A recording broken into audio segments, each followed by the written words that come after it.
Let's see here. I'd like to talk a little bit about um, what do you do when someone asks you about Buddhism? So here we go.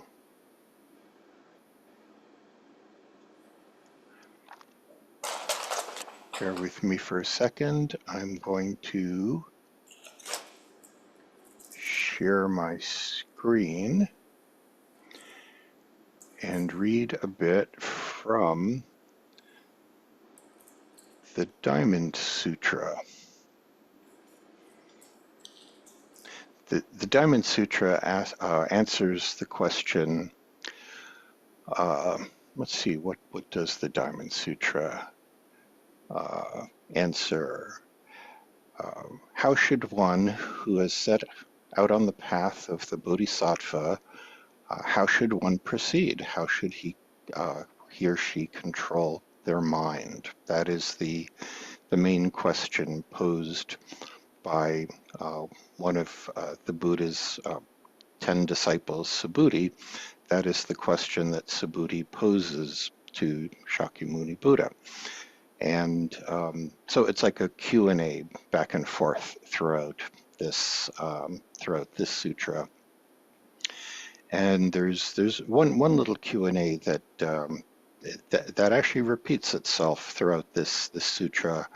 And actually you'll see in at least one other sutra, I think the Surangama Sutra. So this pops up throughout Buddhist teachings, and particularly resonated with me. And it goes, the Buddha said, Subhuti, what do you think if some noble son or daughter filled the billion worlds of this universe with the 7 jewels and gave them as a gift to the Tathagatas, the Arhans, the fully enlightened ones? Would the body of merit produced as a result by this noble son or daughter be great?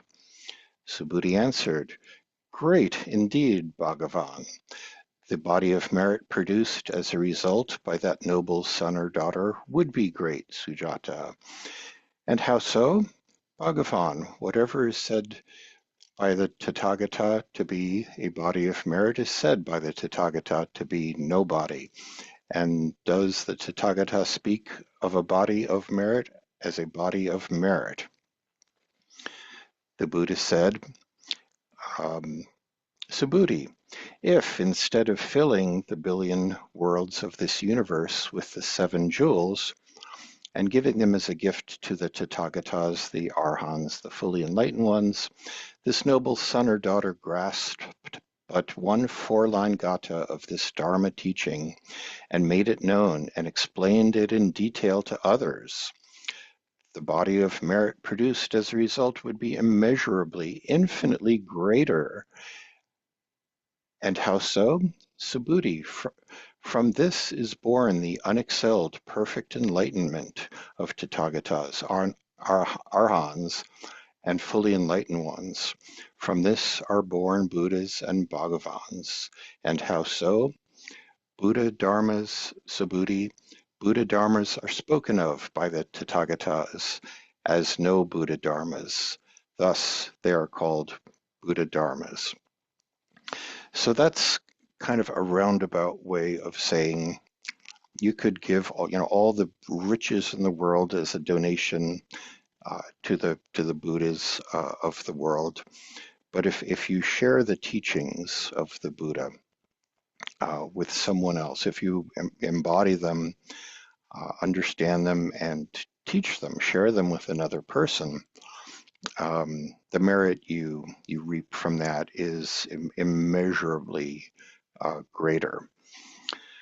So I think that's telling us that it's okay to actually share the teachings of the Buddha with others.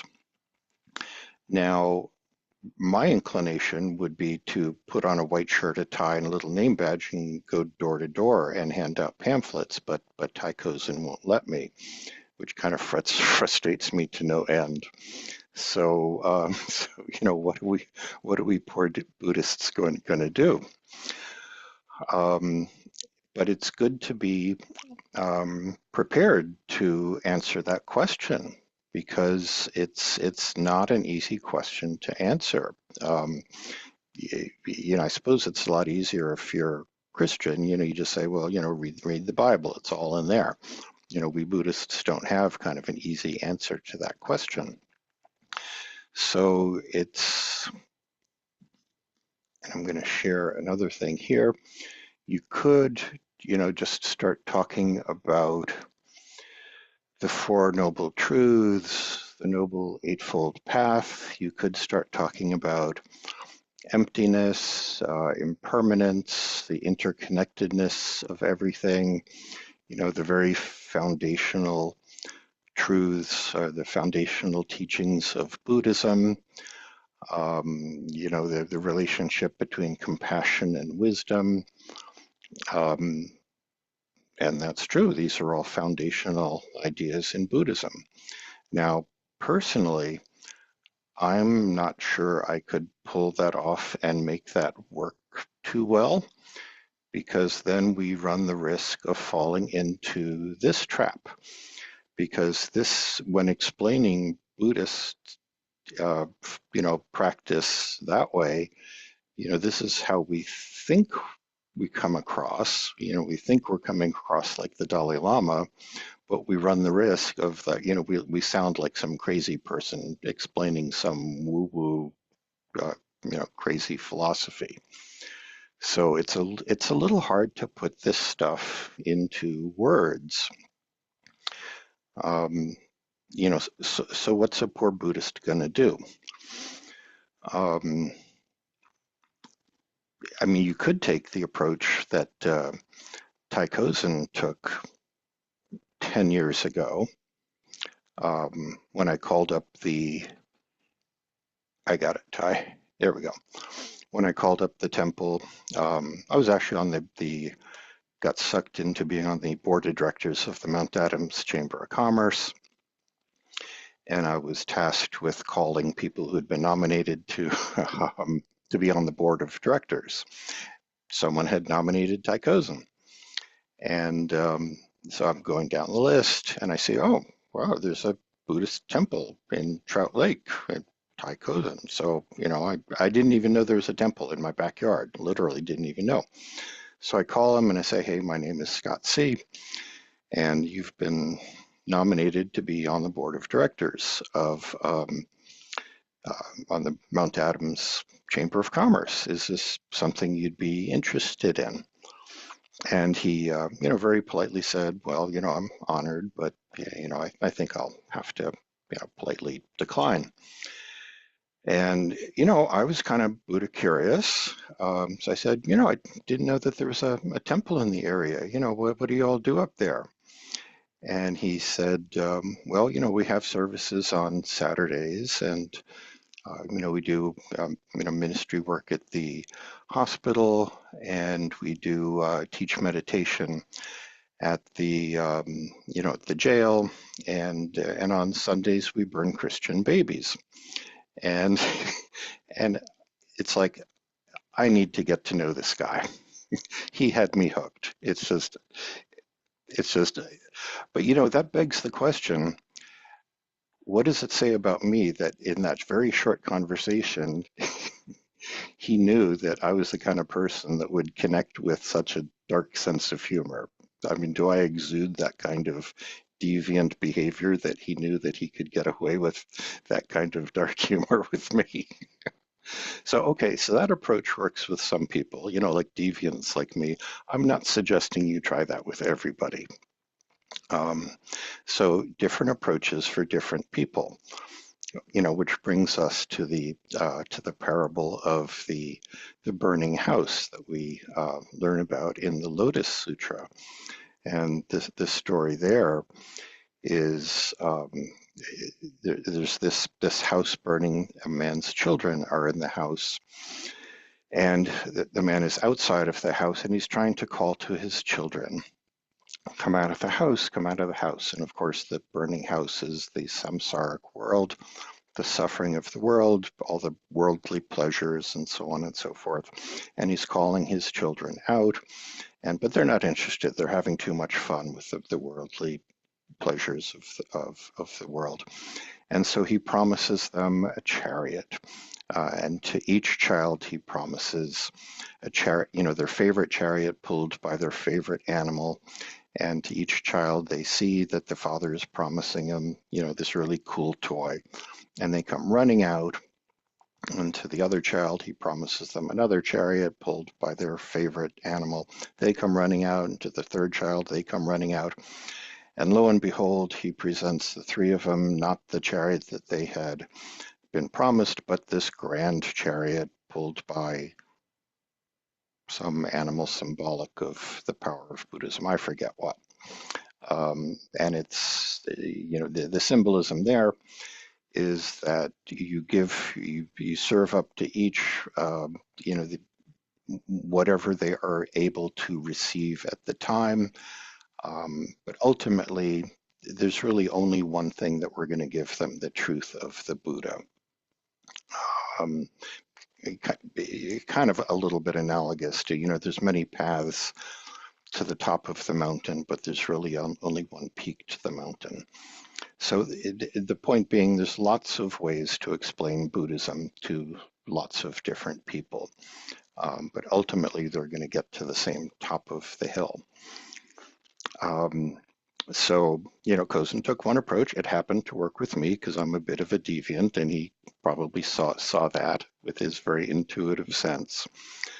But I'd like to share a story with you because, again, words are a very imperfect tool.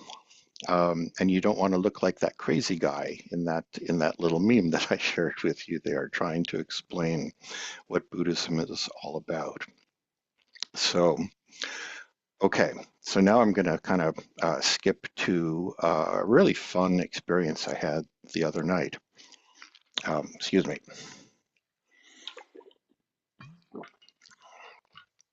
So, as many of you know, I teach a Buddhism 101 course in Portland and in Vancouver. And this was in Portland, southeast Portland on 82nd Street and Stark, something like that. And it's kind of a tradition of mine to, after the third class, the final class, I treat myself to a slice of pizza and a beer after class. So, and I was driving to class, I passed this, looked like a bar, and they had a sign for lottery tickets, but there was a little sign that said pizza. I'd never been there before. So I figured, oh, maybe I'll try that after class. And so, class is over. I, load up and I'm heading out, and I go to this bar that I'd never been to before. And I walk in, and I immediately just took a liking to this place. First of all, I'm the only white person in the whole place, and it's just, oh my gosh, this is going to be great fun. Because I just love that, because whenever I'm the only white person in a place, it's like I'm going to have fun here, because I stand out like a sore thumb, and people tend to be very friendly, and I'm always going to meet people, and I just love it. So, so I'm at the bar, I order a slice of pizza and a beer. And so someone sitting a couple seats down from me, asks me, yeah, what am I up to that night? Because of course I kind of stand out.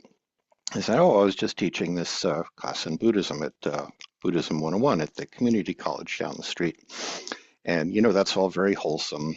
So I figured, I'd come here for a slice of pizza and a beer and kind of offset that wholesomeness with a beer and a slice, just to, to balance things out. We call that in Buddhism the middle path.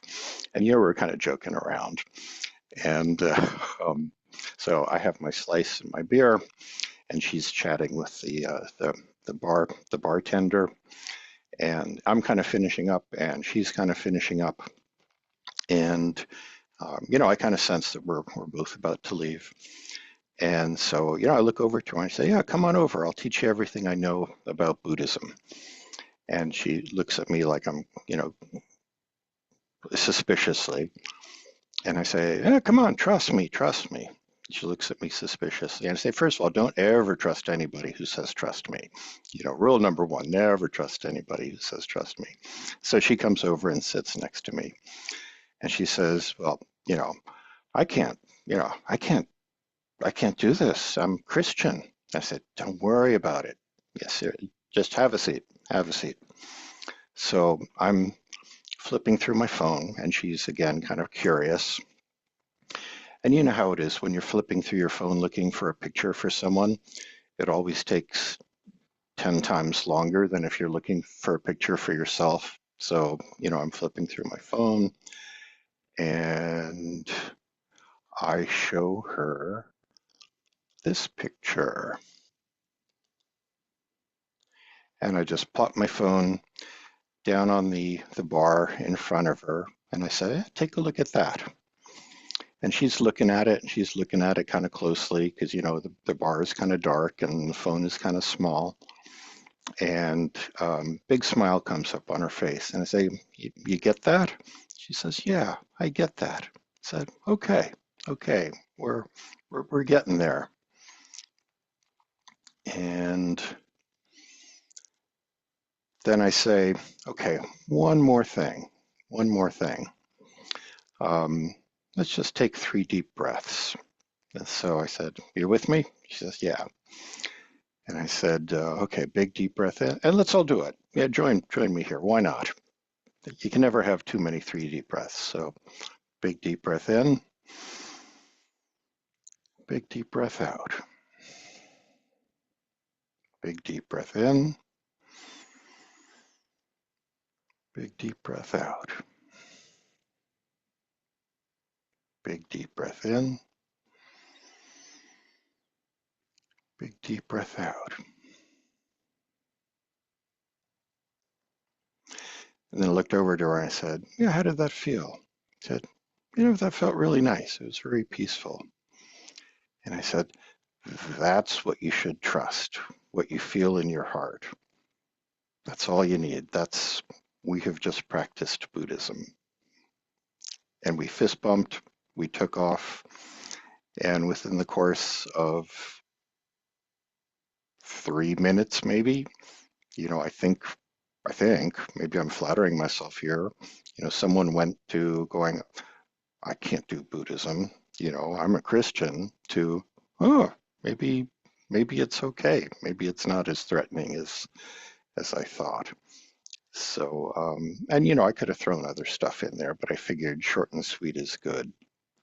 So, point being, if you're in the situation where someone asks you about Buddhism, words are a very imperfect tool and can make you look like that crazy person that I showed you earlier. But there are some really fun ways to demonstrate it. Doing the metta practice, may you be well, may you be happy, may you know love, may you know peace, running through that. If I didn't kind of want to drag things out, but in hindsight, that would have been another nice thing to do. A hug. I mean, there is so many things you could do to demonstrate our practice. That is just so much more powerful than trying to explain. I mean, how do you explain emptiness in words? I mean, it's just unless you have a few years at your disposal. So, for me, I would never even go there. So if ever you're in that position, have fun with it. Know that if you do pass on even just as little as a 4-line gatha, you get infinitely more merit than if you had filled the 10 universes with the 7 jewels, for all the Tathagatas, which is just another word for Buddhas. And how cool is that? That's a lot of merit, guys, seriously. So again, just be prepared. If someone, is curious about it, have an answer ready. By the way, if ever you want that meme, that comic, this one, if you ever want that, I actually put it on the website. If you go to the website and go to photos, you'll see a little link for, well, I'll show you. Um, let's see if I can even show you. I don't know. To me, that is just a very powerful way of explaining this stuff. I think it's here, photos and memes, and there it is. Oh, and I see the webmaster got a little carried away and put some other memes there. Ty, if you want me to take those down, I see the webmaster got a little carried away with memes, but there's this one here you can use. And it just really explains so much about what we do. Um, and then a couple 3 deep breaths, maybe a little meta practice, and get creative, have fun with it. Get all that infinite amount of merit and have fun with it and have fun with your practice. Thank you.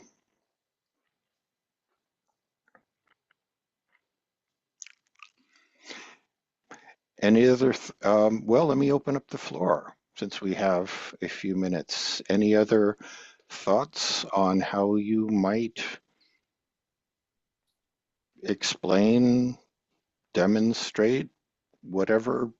If someone came up to you and said, tell me about your Buddhist practice, what would you be inclined to say or do? I mean, these are just kind of some of my thoughts. That's just me. Any other ideas? Or have you been put in that position? And what have you done and what has worked and hasn't, what hasn't worked? Reverend Scott Tykosin here at the temple. My previous Japanese Zen teacher was giving a talk to a person doing a newspaper reporter. And the newspaper reporter said, well, what exactly is this Zen thing? What do you guys do?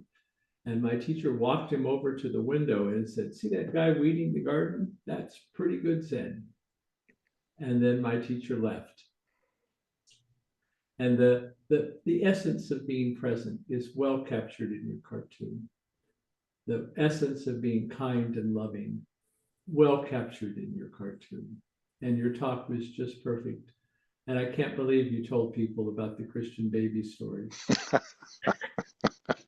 And also the bar you went to, that woman left there saying, gosh, white guys have such crazy pickup lines. You can't believe what I read. Thank Uh, you. Both Jill and Isha have their hands up, my friends. all right, Isha, what you got? Oh, I was just going to say, in conversations with people about Buddhism, when asked to describe, what we do, I find that kind of funny because it's a lack of doing anything, right? But I like the metaphor of clouds in the sky, thoughts as clouds in the sky. So I'll say, well, you know how when you were a kid, you used to like lay back and watch the clouds go by, and it's kind of like that, but with your thoughts, and it creates this distance between identifying with them, and then you realize that they don't belong to you, and they're just drifting across the sky, and eventually they disappear, and there's another one. Look, another cloud, and sometimes people get it, sometimes people don't, but that's just my way of explaining. Thank you. Thank you. Wonderful. And Jill. I have definitely stumbled through attempting to explain Buddhism to my friends many, many times. And I go back to very, very simple, which is for me, it's about learning to be more compassionate towards myself and others. That's it. Nice. Nice. And Jesus, you had your hand up? And you are muted, my friend. Very quickly, I'm perhaps one of the most rookie members of the Sangha. I've been in this practice for 2 years and a half. And that question has been asked to me several times. And I always said basically three things. One, Buddhism helped me to have a very deep inner peace. Second, it's a practice that is highly inclusive, doesn't discriminate anybody, and there are other forms of practice that discriminate people. And the third is, I guess, it helps us to improve our lives in a very particular direction, in a direction that is cordial, compassionate, and loving for everyone. And that's what I explain, and that's what I have learned. So I think it's not better way to explain what is Buddhism for me. Wonderful. Thank you. Okay, well, thank you, everyone. Thank Yes, you all for wait, we being have one here. more here from the temple. Go ahead. Hi, thank you so much. That was wonderful. It's Nikki and Harry from Los Angeles. But it's so funny. My go-to with this is I want to sound like a crazy person and bring in my theory of how Jesus was actually Buddhist and spent time in India. But I don't go into that with when I know I shouldn't. But that's my feeling and my truth, just mine. But I would say, just my opinion, you know, it is a philosophy and a way of life, and you can also learn and be inspired by the teachings without having to change, you know, what religion you are. But I think too, it is a way of life to me, and you don't have to, you know, do X, Y, and Z. And so I think I would just inspire them that they can check it out and they don't have to, you know, adhere to any rules, and they can still have their way of life. And I think they can be intertwined beautifully. And also I may suggest Yogananda's teachings to them, his books about his lost years in India. But I would be cautious with that because I know some people probably don't want to hear that. So I don't want to look like the guy on the right. So thank you. And the cool thing is each and every one of these answers is absolutely right. So thanks to you all. Reverend Scott, I do want to say we have Christian Buddhists. Yeah. We call them Chrisbus. We have Jewish Buddhists. We call them Chubus.